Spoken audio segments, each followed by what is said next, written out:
Hey, Dan here, and to my fellow ENFPs, this video is all about the kinds of people you should look for in terms of making friends. If you're new to the channel, my name is Dan, and the mission here at Dreams Around the World is to help you become the best version of yourself, all while creating the most awesome life possible for you and those you love. One of the things I am most proud of, if you're able to be proud of this, is the quality of friends in my life, both back home in Vancouver, Canada, where I'm originally from, and now here in Prague in the Czech Republic, where I've lived for the last 4 years. I'd like to brag. I have awesome friends in all kinds of ways, and this is not something that's come about by chance. As an ENFP, I invest a lot into my friendships, both emotionally and in terms of time. There's that old joke about your best friend is not the person you call when you wake up in jail. They're the person who's sitting beside you in jail. And I like to think that I would be the person sitting beside my friends in jail and or bailing them out of jail if I happen to miss the party. And really though, if you're an ENFP, you know this. We are loyal and we will do what we need to do for our friends. And sometimes it has actually got me into some trouble. I won't share those stories online here, but it's a really important part of who I am.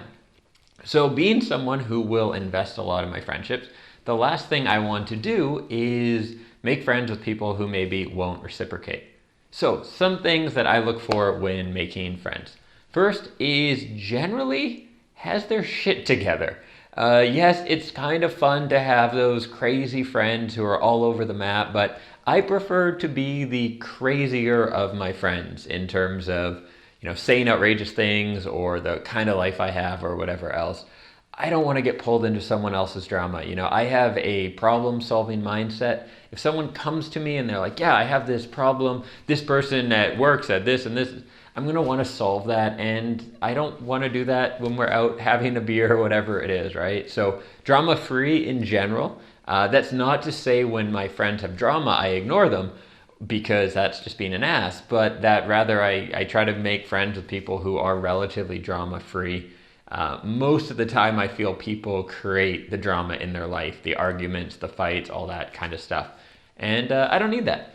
Also, when I say, have their shit together, in general, happy with life, I don't really try to make friends with someone who doesn't like their job, isn't happy in their relationship, and, isn't doing anything about it. That's really painful for me. So I've always looked for people that I consider successful. They might be on the route to success. They might be totally struggling, but doing something they love. It's not about successful, like who could I borrow money from or something.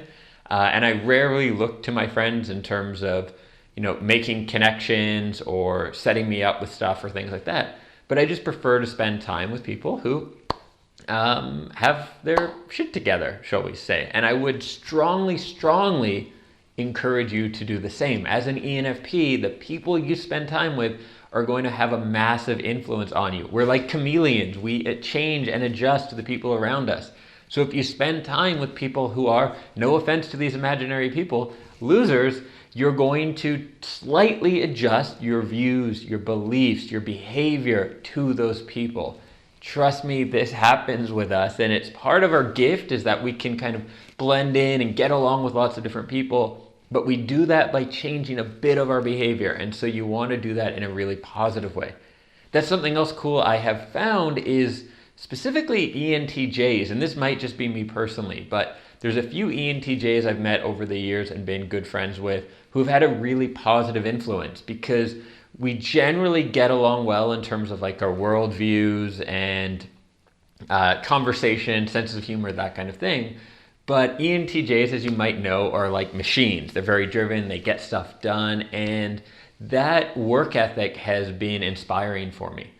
Now, sometimes if you're a friend with someone who's an ENTJ and really hardworking and let's say crushing it, it can risk, say, getting a little hard on yourself because you're probably not going to be able to compete with their work ethic. It's just not going to happen as an ENFP. But what I found is the ENTJs I've had in my life have inspired me to definitely up my game, work harder, set my sights higher, and be a little more rational and disciplined with my thinking. This may happen with other types as well. I've just noticed it with ENTJs. I'd say it's also really important to look for friends who will call you on your bullshit. Well, being understanding people who actually get you. You know, on one hand, you have friends who will just let you get away with anything, and you don't want that. You want someone who's going to call you on it and say, hey, you know what? You're not being fair to these other people. Or you told me you would do this thing and you're not doing it. Sometimes we ENFPs need to be called on stuff and get that, reality check from friends. So that's really important. But you don't want the person like maybe an ESTJ who totally doesn't get what it's like to be an ENFP and will just call you on absolutely everything and look at things so black and white that they won't get you. So you need to find someone in between, which is not necessarily always the easiest, but someone who's going to have empathy and realize like they're wired one way and you're wired a different way. But the way you're wired, they're still going to call you out on certain things you've done, because we all need that, right? We need people in our lives who will hold us accountable on one level or another. I mentioned before ENTJs. I found ENTJs are good at this if you explain yourself to them and get into that.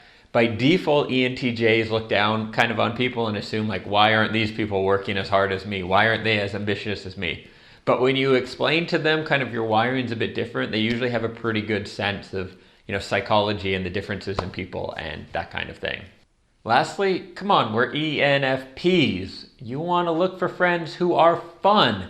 One of the most pleasant surprises I had in my life was when I made the commitment to become an entrepreneur, I started to shift my friend group, because if you want to succeed in anything, you need to have a peer group that supports you in that. If you want to become a great athlete, you better be spending your time with great athletes. If you want to be a great actor, spend time with great actors, right?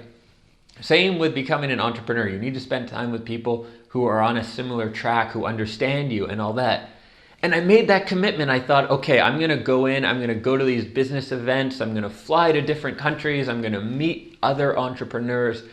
And it's going to suck and they're going to be all serious and all this, but it's going to be worth it to be successful. And guess what?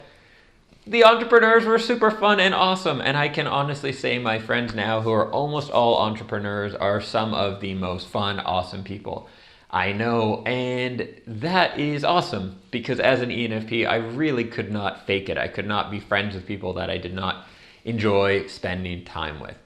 So, leaving it there, I would say make sure you're spending time with friends who are fun, but also be conscious in terms of shaping your peer group. I mentioned it really quick in passing there, but your peer group will make such a difference for you. So looking for people who are going to push you to be better, who have similar values to you, but don't look for echo chambers who are just believing the exact same things as you. But similar values, pushing themselves, pushing you, and generally helping you reach your own goals. That's going to be really, really important. If you are new to the channel, subscribe. This is like an ENFP heaven here, We talk about ENFPs, about psychology, personal development, travel, making your own business, location independence, and all kinds of other good stuff. So hit that subscribe button and click the bell so you get notified of new videos. And I will see you in another video very soon. Ciao. I don't know why I keep doing this praying thing. It's this new studio setup here. I'm gonna stop.